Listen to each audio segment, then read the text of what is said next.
প্রিয় শিক্ষার্থী বন্ধুরা, আসসালামু আলাইকুম ওয়া রাহমাতুল্লাহ। এনএসএন একাডেমির পক্ষ থেকে তোমাদেরকে জানাই অভিনন্দন।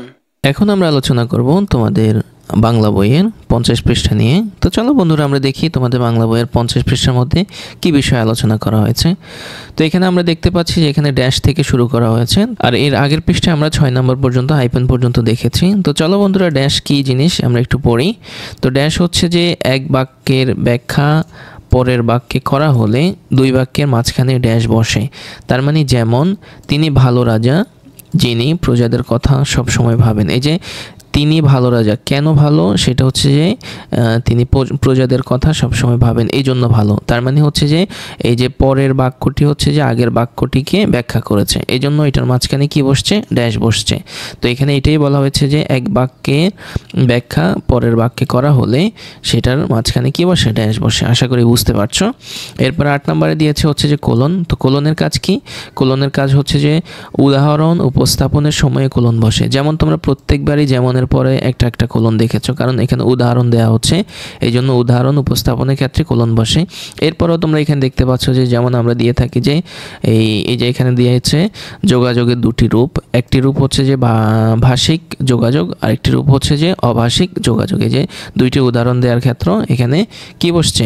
কোলন বসছে। প্রত্যেকটা উদাহরণের ক্ষেত্রেই হচ্ছে যে কোলন দিয়ে সেগুলা প্রকাশ করা হয়। আচ্ছা, এরপরে হচ্ছে যে উদ্ধার চিহ্ন।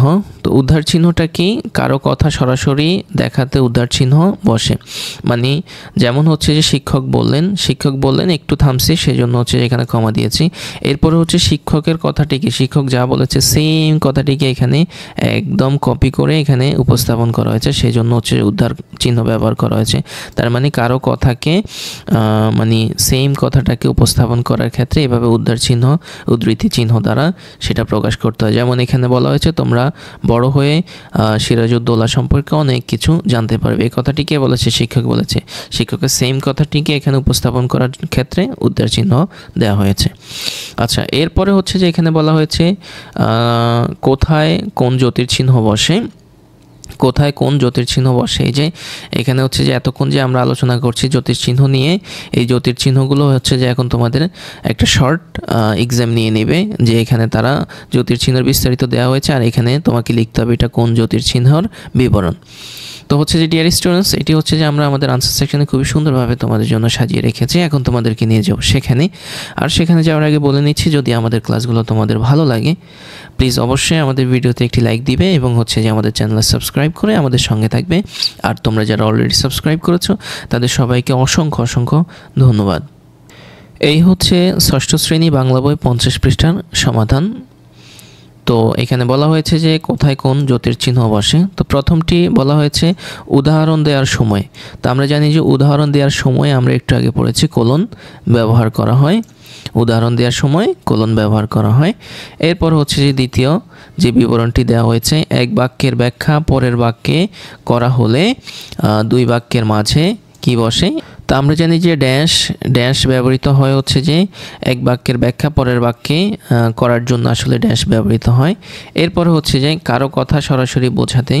তো তোমাদের বইতে আমরা এটা পড়েছি হচ্ছে যে উদ্ধৃতি চিহ্ন হবে, কারো কথা সরাসরি প্রকাশ করতে উদ্ধৃতি চিহ্ন ব্যবহৃত হয়।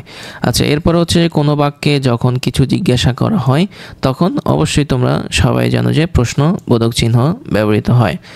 আচ্ছা, এরপর হচ্ছে যে ঘনিষ্ঠভাবে সম্পর্ক আছে এমন দুটি বাক্যের মাঝখানে কি বসে? ঘনিষ্ঠভাবে সম্পর্ক আছে এমন দুটি বাক্যের মাঝখানে সেমিকোলন বসে। এরপর হচ্ছে যে দুটি শব্দকে এক করতে কি বসে? দুটি শব্দকে এক করতে হাইফেন ব্যবহার করা হয়। তারপরে হচ্ছে যে বাক্যে বিভিন্ন ধরনের আবেগ বোঝাতে বিস্ময়কর চিহ্ন ব্যবহার করা হয়। তারপরে হচ্ছে যে বাক্যের বিবরণ সাধারণভাবে শেষ হলে দাঁড়ি বসে, বা হচ্ছে কোনো বাক্য সমাপ্ত হলে দাঁড়ি বসে। এরপরে হচ্ছে যে বাক্যের মধ্যে যখন একটু থামতে হয় তখন কি দিতে হয়? কমা দিতে হয়। সো ডিয়ার স্টুডেন্টস, এগুলো হচ্ছে যে আমরা এর আগে তোমাদের পৃষ্ঠা নং 49 এবং হচ্ছে যে পৃষ্ঠা নং 50-এর মধ্যে জ্যোতির্চিহ্নগুলো নিয়ে আলোচনা করেছি। সেখানে খুবই সুন্দরভাবে বিস্তারিত লেখা হয়েছে, সেখান থেকেই তোমরা ভালোভাবে সেগুলো দেখে শিখে এখানে এগুলো সলভ করতে পারবে। সো এই ছিল হচ্ছে তোমাদের 50 পৃষ্ঠার সমাধান। আর আমাদের সঙ্গে থাকার জন্য তোমাদেরকে অসংখ্য অসংখ্য ধন্যবাদ।